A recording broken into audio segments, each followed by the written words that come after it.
पहला सवाल है, एक पासे को फेंकने पर 4 से बड़े अंक आने की प्रायिकता बताओ। जब हम एक पासे को उछालते हैं तो उस पर 1, 2, 3, 4, 5, 6 ये अंक आते हैं, तो कुल परिणाम हमारे पास कितने हो जाएंगे? 6 हो जाएंगे। अब हमें पूछा क्या है? 4 से बड़ा अंक आने की प्रायिकता।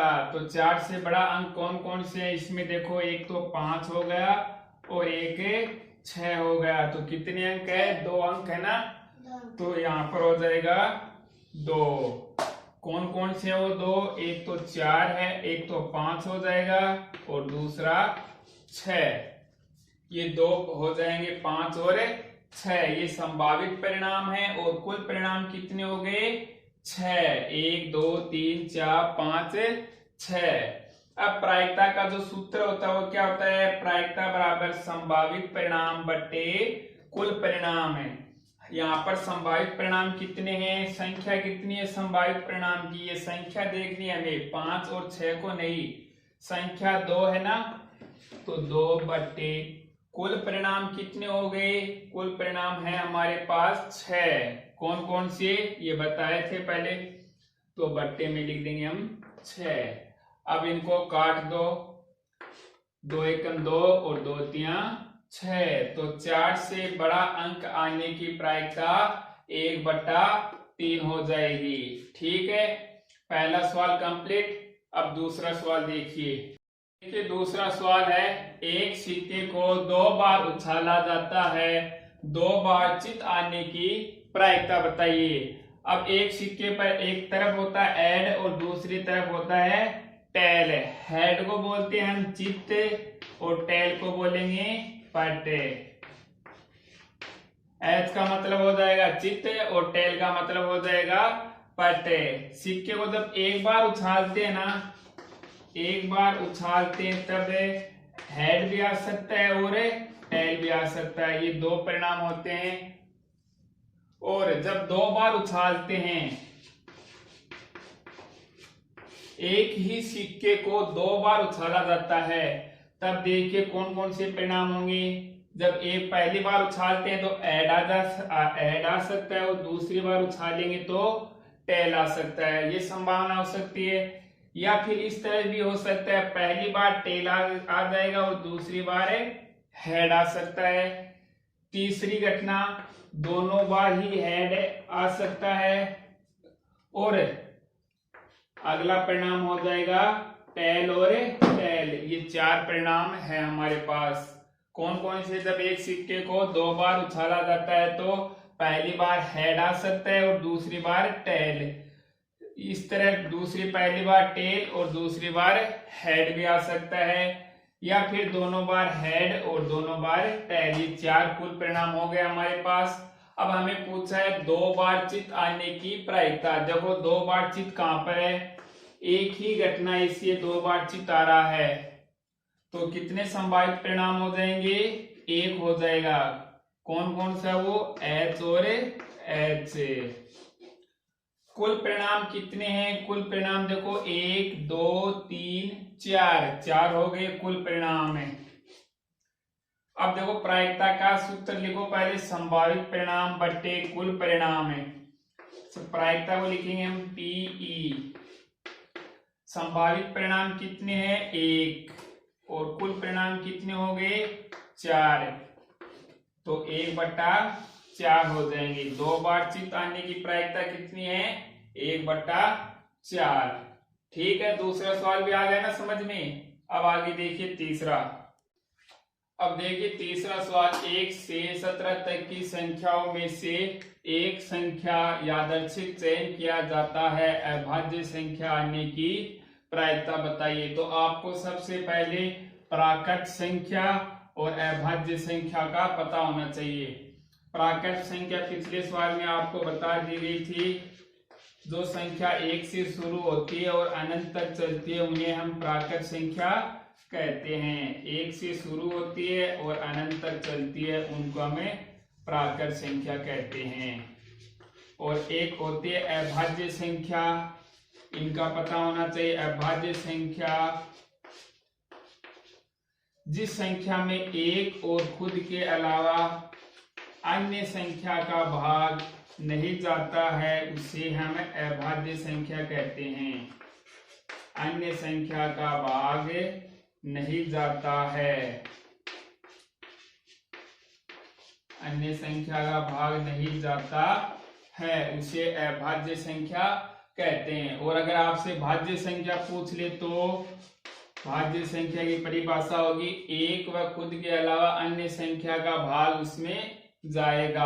अभाज्य संख्या में एक और खुद के अलावा अन्य संख्या का भाग नहीं जाता है। जैसे 17 है, 17 में एक तो एक का जाएगा और एक 17 खुद का जाएगा, इसके अलावा अन्य संख्या का भाग नहीं जाता, इसलिए 17 क्या हो गई, एक अभाज्य संख्या हो गई। 13 है, 13 में भी एक और खुद के अलावा किसी संख्या का भाग नहीं जाएगा, इसलिए 13 भी एक अभाज्य संख्या है। इन दोनों के बारे में पता होना चाहिए आपको।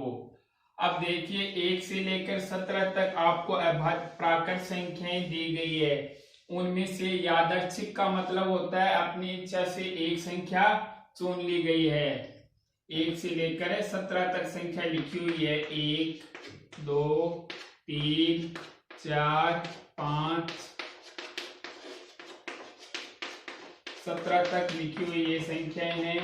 इनमें से एक संख्या को यादृच्छिक चयन किया जाता है।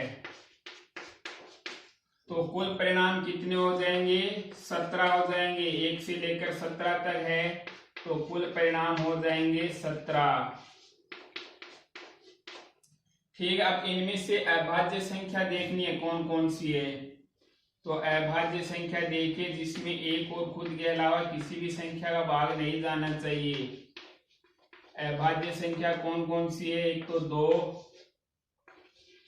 एक हो जाएगी 3, एक है 5, एक है 7, 11, 13 और एक हो जाएगी 17। तो कितनी हो गई अभाज्य संख्याएं, अब देख लीजिए 1 2 3 4 5 6 7। 1 से लेकर 17 तक संख्याओं में से 7 संख्याएं अभाज्य है, तो ये संभावित परिणाम हो जाएंगे। संभावित परिणाम कितने हो जाएंगे, 7। कौन कौन से हैं वो 7 परिणाम है, 2 3 5 7 11 13 और 17, ये है संभावित परिणाम है। कुल परिणाम है 17, संभावित परिणाम आगे 7 है। तो अब हम यहाँ से प्रायिकता निकाल सकते हैं। तो सबसे पहले प्रायिकता का फॉर्मूला लिखेंगे। प्रायिकता का फॉर्मूला क्या होता है, संभावित परिणाम बट्टे कुल परिणाम है। प्रायिकता का फॉर्मूला संभावित परिणाम बट्टे कुल परिणाम।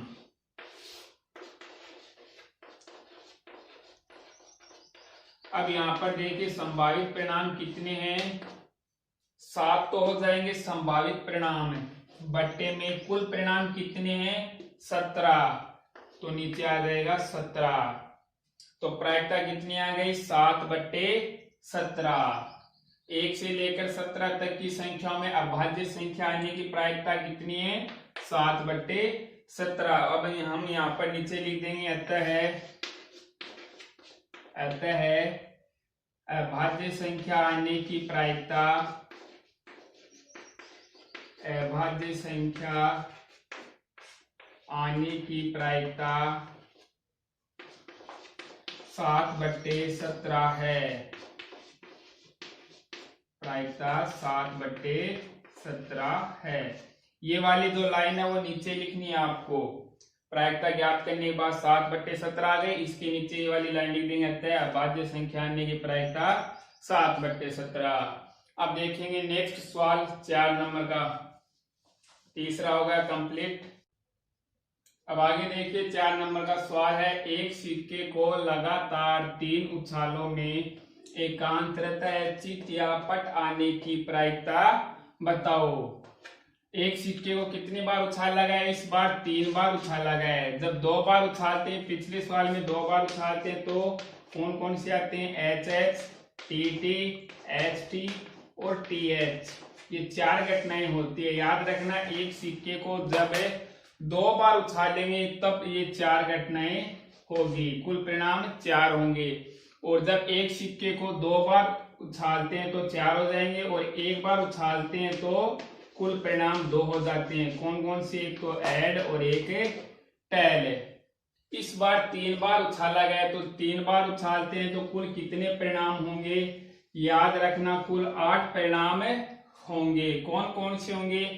एक सिक्के को 3 बार उछालते हैं, जब पहली बार उछाला गया तो हेड आ सकता है, दूसरी बार उछाला तब भी हेड आ सकता है, तीसरी बार उछालेंगे तब भी हेड आ सकता है। एक तो ये संभावना हो सकती है। दूसरी क्या संभावना हो सकती है? एक सिक्के को जब पहली बार उछालेंगे तो हेड, दूसरी बार भी हेड, और तीसरी बार टेल आ सकता है। ये संभावना भी हो सकती है।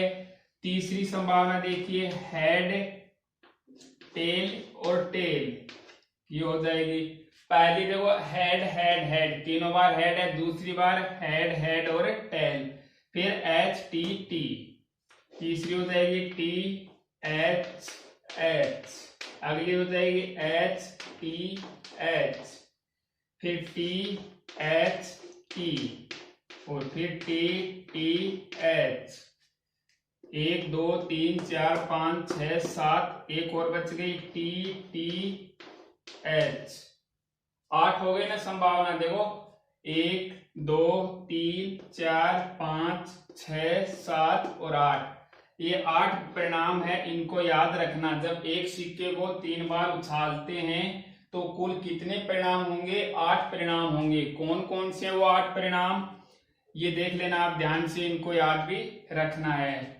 संभावित परिणाम कितने? अब देखना, एकांतरत है। एकांतरत है का मतलब क्या होता है? एक छोड़कर एक। जैसे आज सोमवार है, इसके बाद में एक दिन छोड़ दो, फिर बुधवार ले लो, मंगलवार को छोड़ दो, बुधवार। इसी तरह पहले हेड आना चाहिए, फिर टेल, फिर हेड। लगातार हेड या टेल नहीं आना चाहिए। इसमें देखो लगातार हेड आ गया, ये नहीं हो सकता। दूसरी में देखो, इसमें भी हेड और हेड लगातार है, ये भी नहीं हो सकता। तीसरी में देखो, इसमें टेल और टेल लगातार है, इसमें भी हेड और हेड लगातार है, ये भी नहीं होगा। इसमें देखो, एक बार हेड, फिर टेल, फिर हेड, तो एक तो परिणाम ये हो सकता है। इसमें भी देखो, पहले टेल आया, फिर हेड आया और फिर टेल आ गया, तो दूसरा परिणाम ये होगा। इसमें लगातार टेल है तो ये नहीं होगा, इसमें भी लगातार टेल है। तो एकांतरत चित्त या पट कितने हैं? 1 और 2, तो संभावित परिणाम कितने हो जाएंगे? 2 हो जाएंगे। कौन कौन सी में 2? एच टी एच और टी एच टी।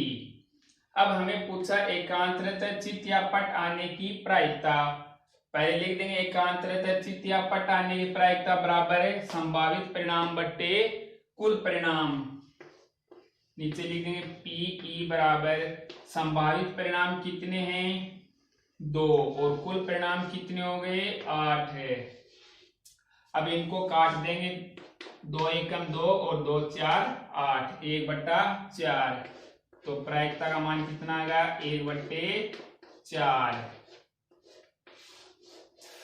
एकांतरत चित्त या पट आने की प्रायिकता कितनी हो जाएगी? 1/4। अब हम नीचे लिख देंगे, अतः एकांतरत चित्त या पट आने की प्रायिकता 1/4 है। ठीक है, आज के लिए हम इतना ही सवाल करेंगे। आगे के जो सवाल है वो कल की वीडियो में हमें कर लेंगे। आप हमें तीसरी से लेकर 10वीं क्लास तक के सामाजिक विज्ञान और विज्ञान के नोट्स चाहिए तो इस डिस्क्रिप्शन में टेलीग्राम और व्हाट्सएप, इंस्टाग्राम तीनों की लिंक दी गई है। आप उस पर कमेंट कर सकते हो आपको कौन से लेसन का नोट्स चाहिए और कौन से लेसन का, तो आप बता सकते हो। क्लास का नाम लिख देना और लेसन का नाम लिख देना, आपको टेलीग्राम पर मिल जाएगा। इसके नीचे लिंक है, आप उसको ज्वाइन कर सकते हो। और इस वीडियो को आप ज्यादा से ज्यादा लाइक और सब्सक्राइब करना ताकि हम जल्दी से जल्दी लाइव